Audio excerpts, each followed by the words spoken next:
아멘. 오늘은 설 명절 연휴입니다. 그렇지만 우리 믿음의 성도들이 이곳에 와서 하나님 앞에 예배함이 하나님이 기쁨이 되는 줄 믿습니다. 지난 역사를 볼 때에 미성년자로서 가장 많은 유산을 물려받은 사람이 누구일까? 오나시스의 외손녀라고 하는 사람이 가장 많은 유산을 물려받았는데 그는 1조 원의 상속을 받았다, 이렇게 이야기를 합니다. 그가 하루에 1년에 쓰는 용돈이 100억이었다, 이렇게 이야기를 합니다. 이것이 먼 외국에 있는 이야기가 아니라 현재를 살아가고 있는 우리나라에도 이러한 일들이 일어나게 됩니다. 2005년 경향신문에서 발표한 것을 보면은 우리나라에서 10살 이하의 어린이들이 여의도의 14배에 이르는 1200만 평의 땅을 소유하고 있었다, 이렇게 이야기를 합니다. 이것을 볼 때에 참 많은 세상의 사람들은 자녀들에게 많은 것을 물려주고자 한다라는 것을 알 수가 있습니다. 과연 오늘 예배를 드리고 있는 우리 여러분들은 자녀들에게 무엇을 얼마만큼 남겨주기를 원하십니까?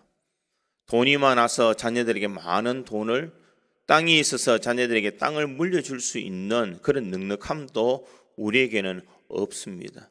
그러나 오늘 성경에 바라보면은 이 성경은 세상의 조건으로 우리에게 물려줄 것이 아니라 자녀들에게 하나님의 복을 누리며 하나님의 은혜 가운데 살아가도록 하나님께서 물질과 모든 것을 책임져 주시기에 그것을 주는 것이 우리 믿는 성도들에게는 가장 큰 유산이 될 수 있는 줄 믿습니다.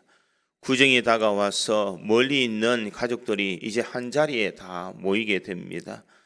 많은 덕담을 나누면서 많은 이야기를 하지만 우리들이 이 자녀들을 바라보면서 듣기 좋아하고 싶은 말은 무엇인가?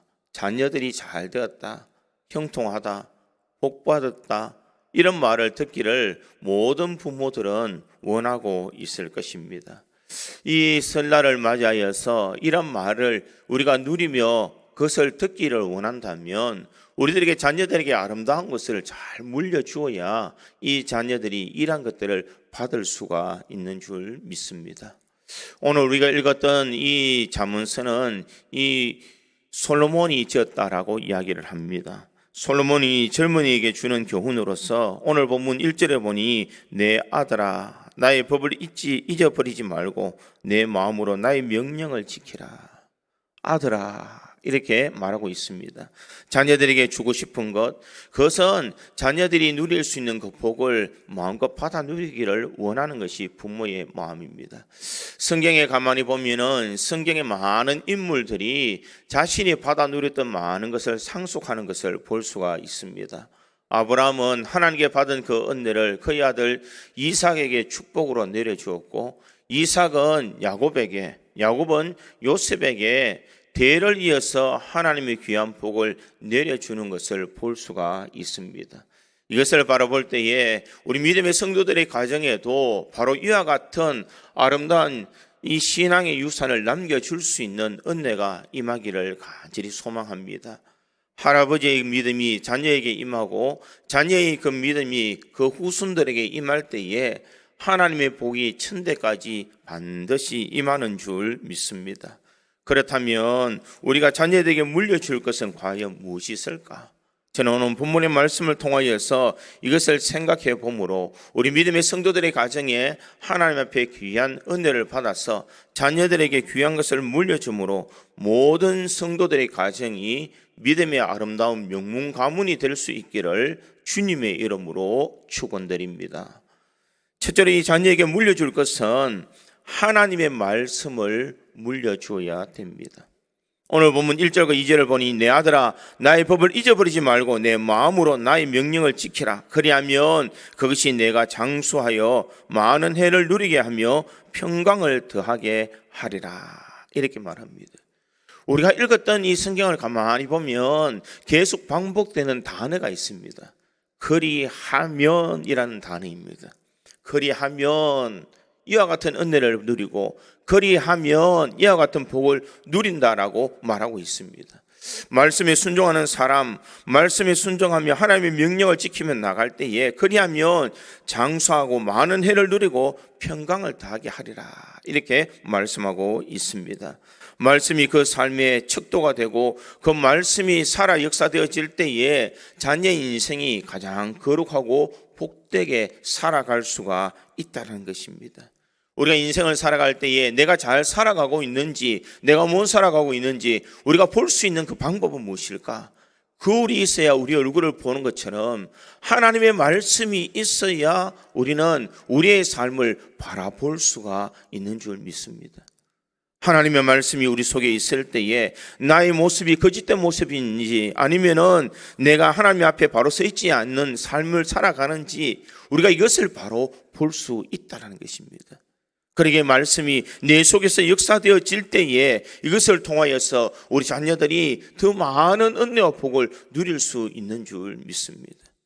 세상의 물질도 중요하고 세상의 명예도 중요하지만 이것을 물려주는 것보다 살아계신 하나님의 말씀을 물려줄 때에 자녀들은 이 말씀을 통하여서 세상을 이길 힘이 있고 세상을 바르게 살아갈 수 있는 능력이 주어지며 또 하나님을 의뢰할 수 있는 은혜가 임하는 줄 믿습니다.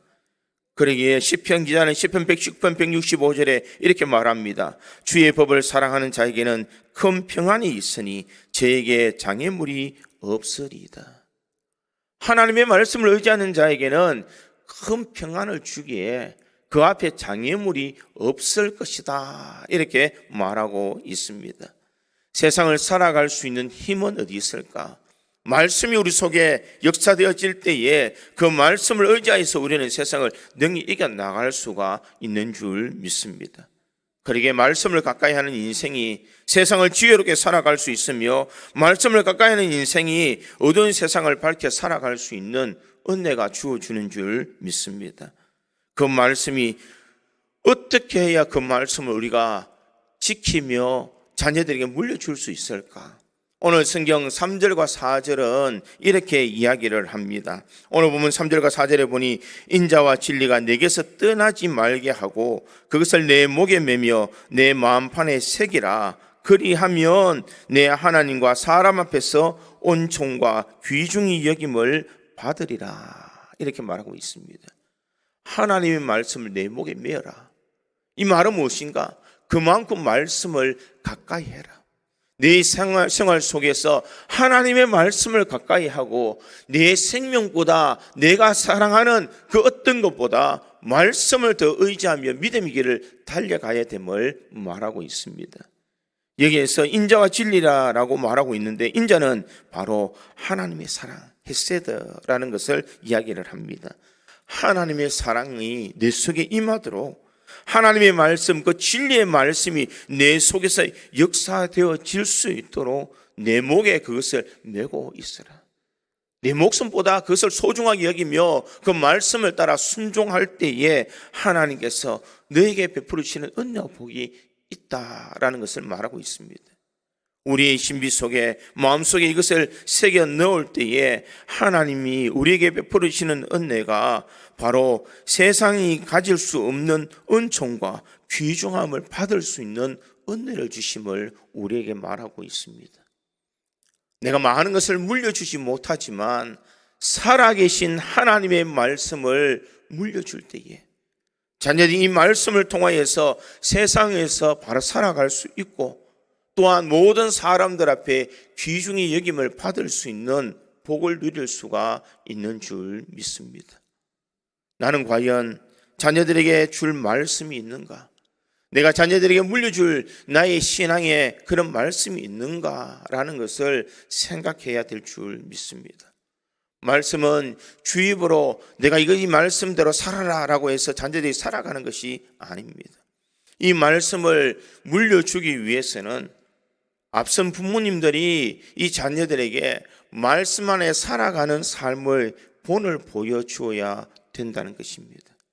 힘들어도 믿음의 길을 달려가고 하나님의 말씀을 부여잡고 세상을 이겨나갈 수 있는 그 삶을 보여줄 때에 자녀들이 위기의 순간들마다 하나님을 의지하고 말씀을 가까이 하면서 믿음의 길을 달려갈 수가 있다는 것입니다. 내가 말씀 안에 온전히 거하고 말씀대로 순종하며 믿음의 길을 달려가는 그 모습이 자녀들에게는 교육이 되고 또 이 자녀들을 통하여서 아름다운 믿음의 유산을 남겨줄 수 있는 비결이 될 수가 있는 줄 믿습니다.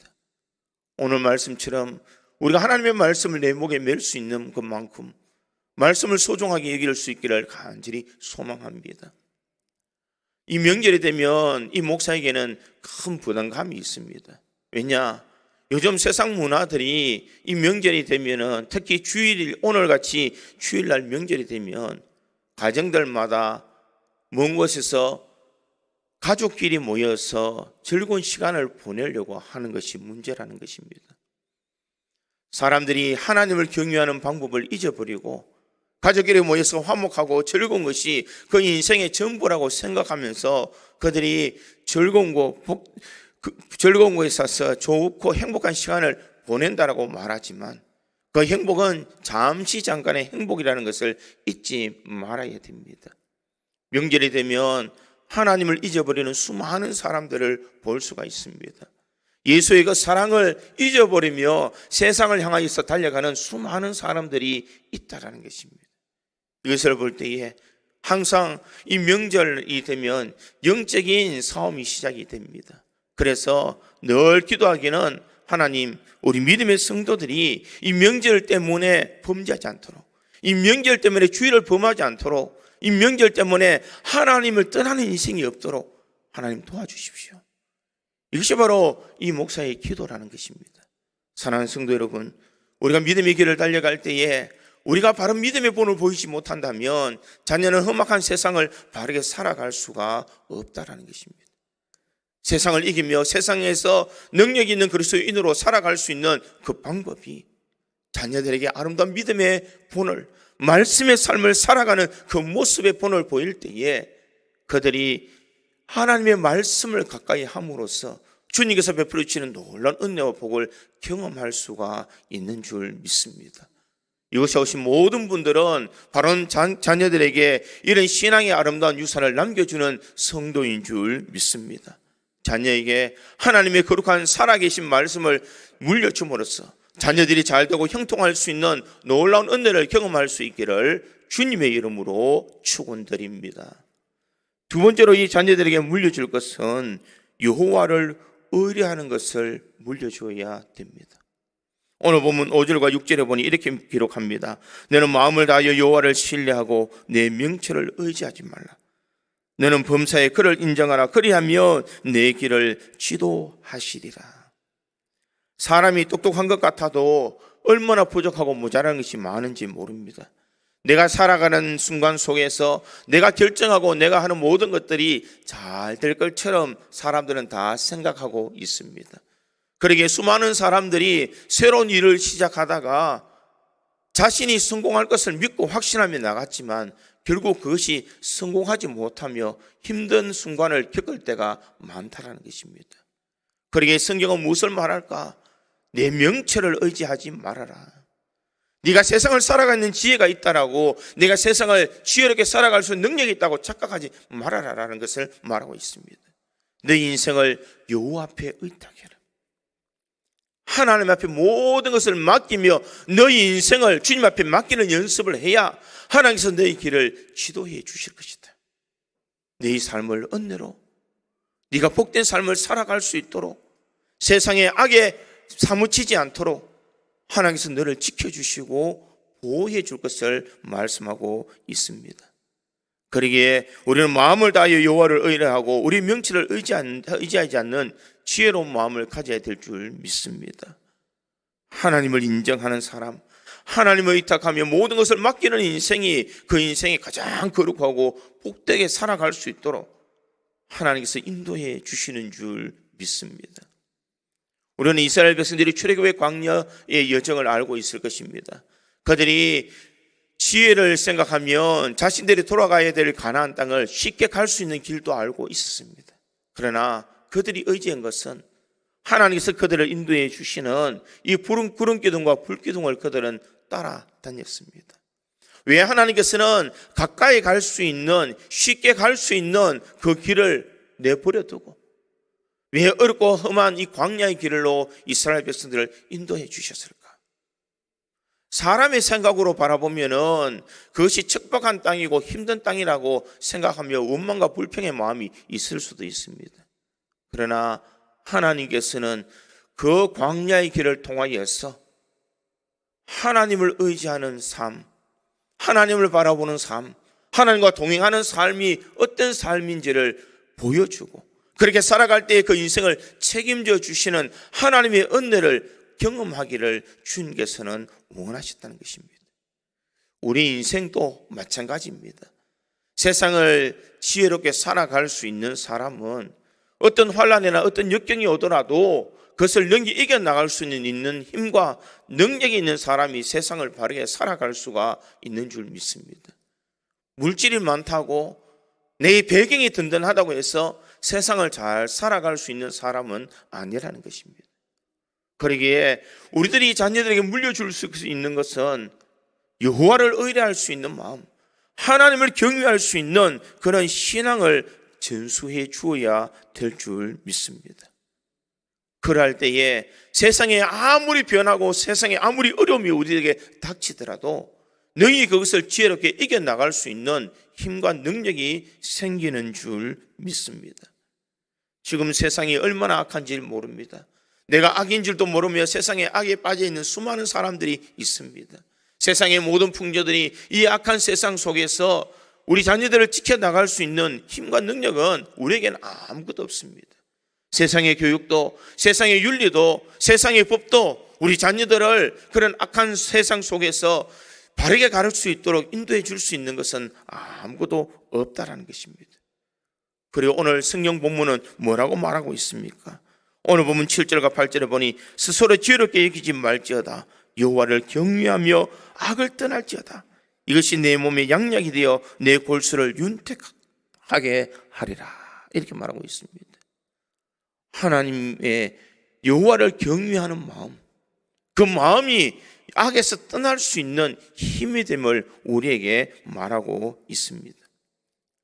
여호와를 경외한다라는 것은 하나님을 사랑한다라는 말도 있고 공경한다는 말도 있지만 하나님을 두려워한다라는 이 경외, 두려울 외자를 사용하고 있습니다. 이 말은 무엇인가? 세상을 바르게 살아갈 수 있는 방법, 세상에서 악에게 뒤지지 아니하고 우리가 자신을 지킬 수 있는 방법은 하나님을 두려워하는 마음으로 늘 하나님을 의식하는 삶을 살아가는 것. 이것이 바로 하나님을 의뢰하고 하나님을 경외하는 삶이다라는 것을 말하고 있습니다. 자녀들이 하나님 안에서 살아가며 하나님의 은혜와 복을 누리기 위해서는 하나님을 경외할 수 있는 그 신앙을 아름답게 물려주어야 될 줄 믿습니다.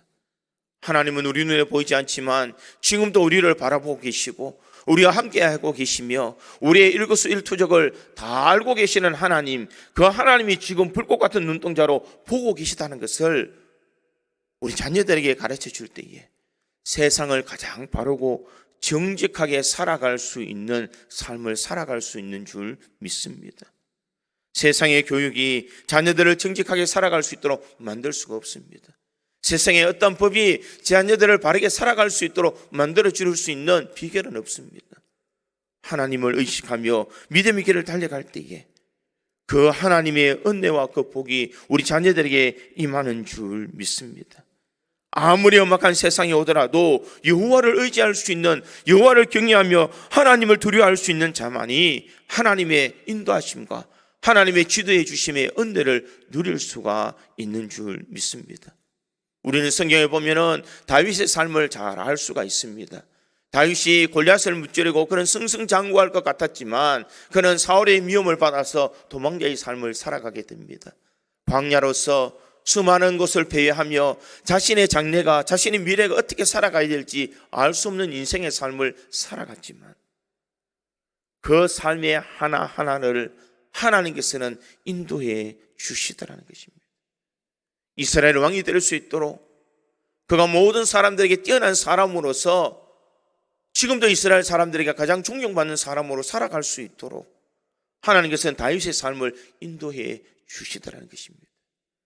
여호와께서 우리 길을 지도해 주실 때 우리는 그와 같은 삶을 누려나갈 수 있는 줄 믿습니다. 세상을 이겨나갈 수 있는 그 비결, 세상에서 지혜롭게 살아갈 수 있는 그 비결이 어디 있을까? 여호와를 의뢰하고 여호와를 경외할 수 있는 것을 자녀들에게 물려줄 때에 자녀들은 세상을 능히 이기며 세상 속에서 바르고 정직하게 모든 사람들에게 존경을 받으며 살아갈 수 있는 은혜를 내려주시는 줄 믿습니다. 우리 믿음의 성도들이 하나님의 그 인도하심을 받을 수 있도록, 하나님이 우리의 삶을 윤택하게 이끌어 줄 수 있도록 자녀들에게 여호와를 경외하고 의뢰할 수 있는 그 믿음을 전수해 줄 수 있기를 간절히 소망합니다. 하나님께서 우리 인생을 책임지실 때 우리는 악에서 떠나며 세상을 살아가지만 세상을 넉넉히 이길 수 있는 힘과 능력을 가질 수 있다는 것을 기억하고 자녀들이 하나님의 은혜 가운데 특권을 누리며 살아갈 수 있도록 날마다 여호와를 의식하고 의뢰할 수 있는 믿음의 삶을 전수해 줘야 될 줄 믿습니다. 하나님은 보이지 않지만 지금도 내 곁에 계시다. 하나님은 지금도 너의 모든 삶을 지켜보고 계신다. 이것을 자녀들에게 바르게 전수해 줄 때에 자녀들이 여호와를 의뢰하고 경외하며 바로 믿음의 삶을 살아갈 수 있다는 것, 이것을 기억함으로써 우리 구주 장로교에 있는 모든 성도들이 자녀들에게 아름다운 여호와를 의뢰하고 경외하는 그런 믿음을 전수해 줌으로써 자녀들이 세상을 넉넉히 이겨나갈 수 있는 은혜를 경험할 수 있기를 주님의 이름으로 축원드립니다. 마지막 세 번째로 이 자녀에게 물려줄 것은 하나님을 공경함으로 물질을 물려주어야 됩니다. 오늘 본문 9절과 10절에 보니 이렇게 기록합니다. 내 재물과 내 소산물의 처음 익은 열매로 여호와를 공경하라. 그리하면 내 창고가 가득히 차고 내 포도주 틀에 새 포도즙이 넘치리라. 세상을 살아갈 때에 우리가 늘 궁핍하게 살아갈 필요가 없다라는 것입니다. 오늘 본문의 말씀은 세상을 살아가지만 세상에서 풍요롭게 살아갈 수 있는 비결을 이야기하고 있습니다. 내 창고가 가득히 차고 내 포도즙 틀에 새 포도즙이 넘쳐날 수 있는 이 물질의 복이 자녀들에게 임하도록 하기 위해서는 내 소산의 처음 익은 열매로 여호와를 공경하라, 이렇게 말씀하고 있습니다. 공경한다라는 그 말은 하나님을 높이 드는 것을 이야기합니다. 소산물이 처음 익은 것을 가지고 하나님 앞에 공경해라. 이것은 하나님의 것을 하나님의 것으로 올려드릴 때에 하나님께서 내려주시는 그 은혜가 있음을 말하고 있습니다.